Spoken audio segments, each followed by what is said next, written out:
Hello mga guys, magandang araw sa inyong lahat. Ngayong araw na ito ay nandito ako sa San Mateo Rizal. Papasyalan ko yung barkada namin dito sa San Mateo Rizal.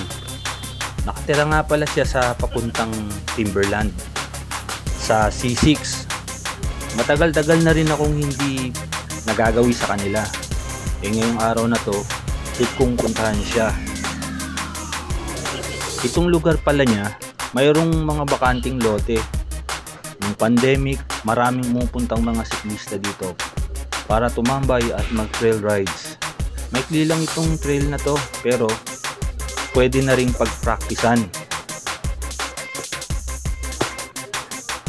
Makulimlim pala at tumaambon nung pumunta ako dito sa San Mateo Rizal, dito sa lugar ng kabarkada namin. Sumilong muna ako doon sa may C6 road. Pero maya maya mawawala rin yun. Lalabas rin si Haring Araw mga bandang hapon. Tumagal rin ako doon sa sa bahay ng kabarkada namin. Mga ilang oras din kami nagkwentuhan. Yun, tapos total nandito na rin ako. Sabi niya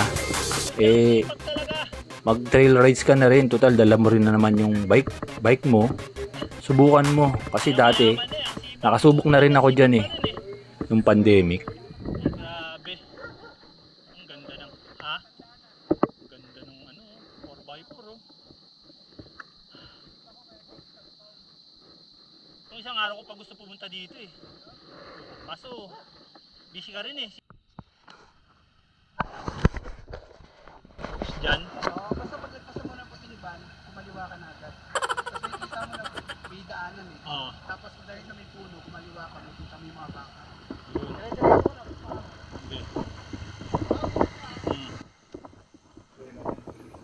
At yun na nga mga guys, natapos na yung kwentuhan namin ng mga ilang oras. Tumila na rin yung ambon at lumabas na rin si Haring Araw. Ito, trinay kong mag trail rides dito sa may sa may basic trail. Hindi ko alam kung anong tawag sa trail na to Merong Chupapi trail, merong C6 trail, merong Laylayan trail. May mga pumupunta rin dito dating mga mga siklista Dito rin sila tumatambay tapos nag-trail rides. Maikli lang to. Dati na ko na rin to nakapag video na rin ako dito dati.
Maganda rin yung lugar na to mga guys. Parang feeling ko parang nasa ano, parang New Zealand ang dating ng lugar. Masyadong maberde yung mga damo. Saka maaliwalas yung paligid. Masarap tumambay dito eh. Ito yung daanan na ano, may challenge. Yung downhill. Dati may downhill dun eh. Sa may part na yun, no? Sa may harap ng puno. Downhill ka dyan, dire-diretso papunta dito sa inaakitan ko. Yun, dun. Kaso guys, ano eh, may nangyaring hindi maganda dyan sa lugar na yan. Nakakalungkot.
At ayun na mga guys, papalabas na ako dito sa trail.